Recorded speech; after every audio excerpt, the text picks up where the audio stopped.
हम बहैसियत मुसलमान मरते मर जाएंगे, हम अपने आप को कुर्बान कर देंगे, अपनी औलाद को कुर्बान कर देंगे, अपनी जानो माल को कुर्बान कर देंगे, हमारी जायदाद को कुर्बान कर देंगे, हमारी जो कुछ भी है सब कुर्बान कर देंगे, मगर शरीयत मोहम्मदी में हरगिज मदाखलत बर्दाश्त नहीं करेंगे। क्योंकि मुसलमान होने के नाते हर आदमी को हिंदुस्तान के अंदर अपने अपने मजहब पे चलने का हक है, उसी तरह हम भी हमारे मजहब पे चलते हैं। मगर ये फिरका परस्त ताकतें ने आज क्या कर रहे हैं आपको मालूम है। अगर खुदा ना खास्ता अभी भी आप नहीं समझोगे तो कल हमारे निके का फैसला ये करेंगे, हमारी जायदाद का फैसला ये करेंगे, हरगिज हम बर्दाश्त नहीं करेंगे। आपको सोच समझकर अपना फैसला करना है। हम सियासी मुस्तहिक है, हमसे बढ़कर आपके वोट का हकदार कोई और नहीं है।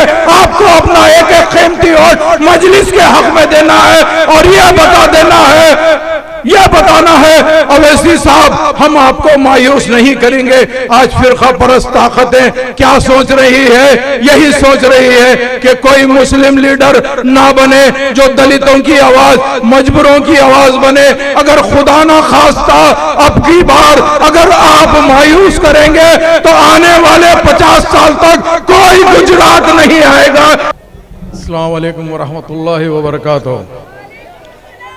डाइस पे तशरीफ़ फरमा नक़ीब मिल्लत बैरिस्टर असदुद्दीन ओवैसी साहब, सदर मजलिस इत्तेहादुल मुस्लिमीन व रुकने पार्लियामेंट, और आपके यहाँ के उम्मीदवार जनाब साबिर भाई काबली वाला और सदर गुजरात, और जितने भी लोग यहाँ पर तशरीफ़ रखे हैं, इसके अलावा बुजुर्गों, दोस्तों, साथियों और पस्सा पर्दा बैठकर सुनने वाली मेरी इज्जत माँ और बहनों, आज का ये जलसा बेशक जमालपुर का इलेक्शन का जलसा है। आप बखूबी वाकिफ है, आप जानते हैं कि इलेक्शन का जब टाइम आता है हर पार्टी आती है और ये कहती है कि मैं अच्छा, मेरी पार्टी अच्छी, आप मुझे वोट दियो, मेरे कैंडिडेट को वोट दियो। ये एक हमेशा ये स्टाइल होता है। मगर मैं आपको एक बात बताता चलूं, आज जमालपुर के इलाके के अंदर नक़ीब मिल्लत बैरिस्टर असदुद्दीन ओवैसी साहब जब दौरा कर रहे थे पैदल, तो उन्होंने अपनी आंख से देखा कि जमालपुर के गलियों के अंदर किस तरीके की डेवलपमेंट हुई है। मजलिस इत्तेहादुल मुस्लिमीन के यहाँ पर 4 कारपोरेटर आने के बाद में कुछ डेवलपमेंट हुई है। मगर आप अगर पुराना ट्रैक रिकॉर्ड देखते जाते हैं तो यही जो कांग्रेस पार्टी यहाँ से जीत कर आ रही थी, हमेशा आपके वोट लेना जानती थी, मगर आपके बारे में कुछ सोचना नहीं जानती थी। ये कांग्रेस पार्टी की आदत बन चुकी थी। क्योंकि आप जानते हैं जमालपुर एरिया ये आपका एरिया है, आपके विखार का एरिया है, आपकी इज्जत का एरिया है, आपके एक मुकाम का एरिया है। मगर बदकिस्मती इस बात की है कि आज से पहले यानी 2022 के इलेक्शन से पहले 2 ही पार्टियां रहते थे, एक भाजपा रहती थी, एक कांग्रेस रहती थी। तो आपकी हमारी मजबूरी हो जाती थी कि हम समझते थे अगर हम वोट इनको नहीं डालेंगे तो भाजपा जीत जाएगी। तो मैं आज आपसे एक सवाल पूछना चाहता हूं, आज की तारीख में यहां से टोटल 4 पार्टी लड़ रही है, उसके अलावा कुछ आजाद उम्मीदवार यानी इंडिपेंडेंट उम्मीदवार भी लड़ रहे हैं। तो जिसके अंदर 3 पार्टी यानी मजलिस इत्तेहादुल मुस्लिमीन से साबिर भाई काबली वाला एक उम्मीदवार है, और उसके अलावा 2 और उम्मीदवार 2 पार्टी के हैं, कांग्रेस के हैं और आम आदमी पार्टी के हैं, और भाजपा के एक उम्मीदवार है। मगर लोगों का सवाल यह है कि अगर फर्ज करिए हमारे वोट डिवाइड हो जाएंगे तो भाजपा जीत जाएंगी। बेशक अगर हमारे वोट डिवाइड हो जाएंगे तो भाजपा जरूर जीतेगी। मैं आपसे सवाल करना चाहता हूं, आज अगर मजलिस इत्तेहादुल मुस्लिमीन का मुकाबला है तो वो भारतीय जनता पार्टी से है। आपको अपना एक एक वोट सोच समझ कर देना चाहिए। क्योंकि अगर आप खुदा ना खास्ता अपना वोट वेस्ट करेंगे तो बेशक बीजेपी जीत जाएगी। मगर आज आप देख लीजिए इंटेलिजेंस रिपोर्ट क्या बोलती है, ये आप उसको वाकिफ कर लीजिए। क्योंकि आज ये समझते हैं कि मजलिस और बीजेपी का मुकाबला रास्त मुकाबला चल रहा है, और आपके ये उम्मीदवार साबिर भाई काबली वाला कोई नए नहीं है, आप लोग जानते हैं। मैं पिछले करीब 15 दिन से यहाँ पर हूँ, मैं गलियों में घूम रहा था।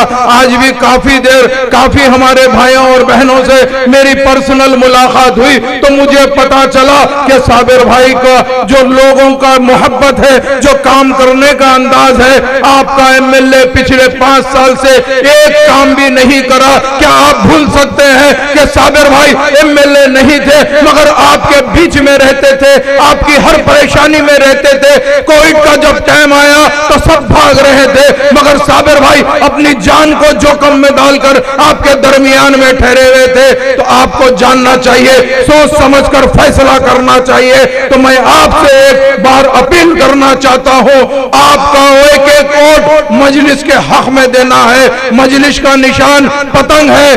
अभी मुकाबला अगर आप देखेंगे तो आपको खुद पता चल जाएगा। एक बाजू जमालपुर में असदुद्दीन ओवैसी साहब का मुकाबला अगर किसी से है तो वो नरेंद्र मोदी से है। आपको ओवैसी साहब को चुनना है या मोदी को चुनना है, इसका फैसला आपको करना है। 5 तारीख को आपको यह फैसला करना पड़ेगा कि आपको अपने भाई असदुद्दीन ओवैसी साहब को वोट देना है और यही सोचकर वोट देना है, क्योंकि आज यही वो बीजेपी है जो आपके शरीयत में मदाखिलत कर रही है। क्या आप अपनी शरीयत में मदाखिलत बर्दाश्त कर सकते हैं? हम बहैसियत मुसलमान मरते मर जाएंगे, हम अपने आप को कुर्बान कर देंगे, अपनी औलाद को कुर्बान कर देंगे, अपनी जानो माल को कुर्बान कर देंगे, हमारी जायदाद को कुर्बान कर देंगे, हमारी जो कुछ भी है सब कुर्बान कर देंगे, मगर शरीयत मोहम्मदी में हरगिज मदाखिलत बर्दाश्त नहीं करेंगे। क्योंकि मुसलमान होने के नाते हर आदमी को हिंदुस्तान के अंदर अपने अपने मजहब पे चलने का हक है, उसी तरह हम भी हमारे मजहब पे चलते हैं। मगर ये फिरका परस्त ताकतें ने आज क्या कर रहे हैं आपको मालूम है। अगर खुदा ना खास्ता अभी भी आप नहीं समझोगे तो कल हमारे निके का फैसला ये करेंगे, हमारी जायदाद का फैसला ये करेंगे। हरगिज हम बर्दाश्त नहीं करेंगे। आपको सोच समझकर अपना फैसला करना है। 5 तारीख को बेशक लोग काफी खर्चा कर रहे हैं। मजलिस इत्तेहादुल मुस्लिमीन एक गरीब पार्टी है, हम वो नहीं कर सकते जो इनके कारोबार है। हमको मालूम है हम सिर्फ और सिर्फ आपके दरमियान में आ सकते हैं और वोट की भीख मांग सकते हैं, क्योंकि आपका वोट अगर सच पूछते हैं तो हमारे लिए है, हमारा हक है। क्योंकि हम जानते हैं, हमको मालूम है अगर रमजान के अंदर फर्ज करिए कोई मुसलमान फितरा निकालता है तो किसको देता है? जो मुस्तहिक है उसको देते हैं। तो हम कहते हैं हम सियासी मुस्तहिक है, हमसे बढ़कर आपके वोट का हकदार कोई और नहीं है।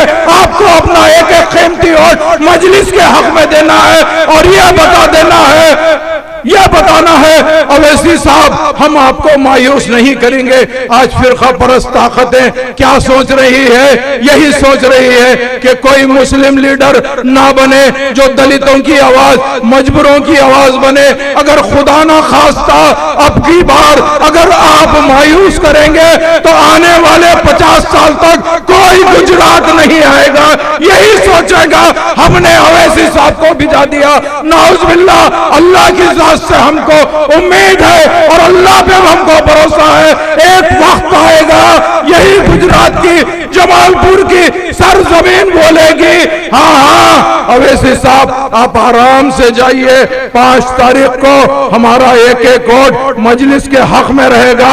8 तारीख को यहाँ पर एक बहुत बड़ा जश्न होगा। उस जश्न का नाम यूम आजादी रहेगा, हमारी यूम फतेह रहेगा। हम ये जो जमालपुर से एक जमाने से ये जो कांग्रेस जो गढ़ के बैठी है कुछ काम नहीं कर सकती है, इससे हमको आजादी मिलेगी। हमको इससे आजाद होना जरूरी है। आज लोग कह रहे हैं कि भाई साबिर भाई जीतेंगे तो क्या करेंगे। मैं आपको बताता हूं, कायद के इजाजत से कहता हूं, हम मजलिस इत्तेहादुल मुस्लिमीन शहर हैदराबाद में तेलंगाना में 7 एमएलए हैं।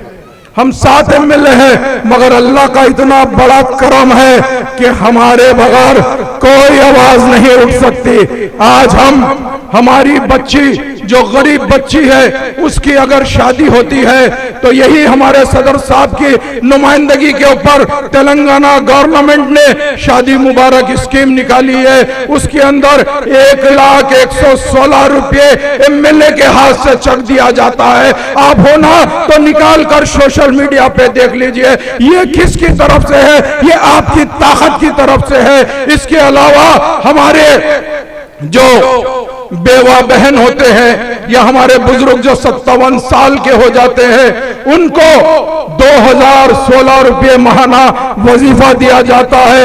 यह किसके तरफ से है? यह हमारी नुमाइंदगी की तरफ से है, हमारी ताकत की तरफ है, इसके तरफ से है। इसके अलावा हमारे यहाँ मस्जिद के इमाम और मौज़म को महाना 5,000 रुपये अनाउंस गवर्नमेंट से दिया जाता है।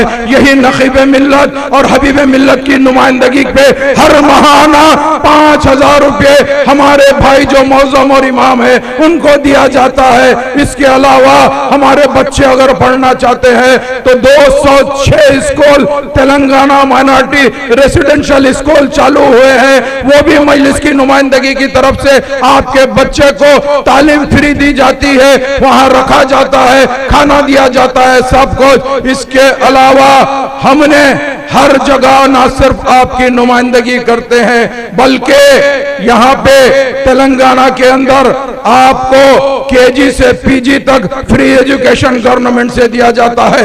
इसके अलावा मजलिस इत्तेहादुल मुस्लिमीन के स्कूल्स है जो हमारे कायद अकबरुद्दीन अवैसी साहब के स्कूल चलते हैं, सोशल मीडिया पे देखिए। इंशाअल्लाह ताला सदर साहब हमारे साबिर भाई से बात किए हैं, साबिर भाई ने कहा है इंशाअल्लाह अल्लाह सुब्हानहू तआला मुझे कामयाबी देता है तो मैं जमालपुर के अंदर एक स्कूल खोलूंगा जो फ्री तालीम दी जाएगी हमारे बच्चों के लिए। मगर आज लोग कह रहे हैं कि आपको हम फ्री तालीम देंगे। अरे बाबा, पहले आप गवर्नमेंट में आएंगे तो सरकारी पैसे का सोच के देंगे। हमारे यहाँ तो हमारे पास से जो मेहनत की कमाई है उसमें से फ्री स्कूल डालने का साबिर भाई वादा किए हैं। तो मैं ये कहना चाहता हूँ, कौन सा ऐसा एमएलए है ये बताओ जो खुद के पैसे से अपना स्कूल डालना चाहता है। इसके अलावा साबिर भाई ने कहा बस्ती के अंदर मोहल्ला क्लिनिक जैसा होता, हमारे यहाँ भी एक क्लिनिक से जो होते हैं जिसको बस्ती दवाखाना कहते हैं, उस तरीके से भी क्लिनिक डालने का साबिर भाई ने वादा किया है। तो मैं आपसे उम्मीद करता हूं, अल्लाह की जात से उम्मीद करते हुए आपसे रुखसत होना चाहता हूं और ये यकीन के साथ जानना चाहता हूं आप लोग हमको मायूस नहीं करेंगे, मजलिस इत्तेहादुल मुस्लिमीन को मायूस नहीं करेंगे, वरना फिरका परस्त ताकत कई इल्जामात लगा रहे हैं। कोई कह रहा है बी टीम, तो मैं कहता हूं हम मरते मर जाएंगे, ईमान का सौदा नहीं करेंगे। जो हम पे तोहमत लगा रहा है अल्लाह सुब्हानहू तआला उसको देखेगा और हम हशर में पकड़ कर पूछेंगे तूने दुनिया में हम पर तोहमत लगाया था, किस तरीके से तोहमत लगाया था। ये भी हम इंशाअल्लाह उनसे सवाल पूछेंगे आखिरत में। तो मैं आपसे जाते जाते कहना चाहता हूं कि हमको जमालपुर पे बड़ी उम्मीद है, मगर कुछ लोग यहाँ पर आपको गुमराह कर रहे हैं, उनकी बातों में मत आइए। अगर खुदा ना खास्ता आप उनकी बात में आके अगर अपना वोट चाहे वो कांग्रेस को डालो या आम आदमी को डालो तो ये बीजेपी जीत जाएगी, वरना आप अफसोस करते रह जाओगे। तो मैं आज कहना चाहता हूँ साबिर भाई आपके उम्मीदवार है, इंशाअल्लाह ये जीत कर आएंगे तो इनकी ट्रेनिंग सदर साहब के हाथ पे, अकबर साहब के हाथ पे हैदराबाद में दी जाएगी। उसके बाद हम बताते हैं किसकी मां जनी हमारा काम नहीं करने के लिए, हम बता देंगे हमारा भी उतना ही हक है। यही सोचते हुए आपको फिर एक मर्तबा अपील करता हूं, 5 तारीख को आप अपना कीमती वोट मजलिस के हक में दीजिए। मजलिस का निशान पतंग है, पतंग को बटन दबाइए और 4 नंबर के ऊपर आप कामयाब करिए। मेरी माँ और बहनों से भी अपील है, मेरे बुजुर्गों से भी अपील है, मेरे नौजवानों से भी अपील है, यह मौका जाने मत दीजिए। अगर यह मौका चले गया तो दोबारा मौका नहीं आएगा। आपके बाद, इसके बाद कोई आपकी आवाज बनने वाला नहीं रहेगा। यह आवाज आपकी आवाज है, आप अपनी आवाज को असेंबली में पहुंचाइए और यह बता दीजिए, यह मजलिस का शेर असेंबली में जब गरजेगा तो पूरी असेंबली कांपेगी। बहुत बहुत शुक्रिया। बहुत खूब।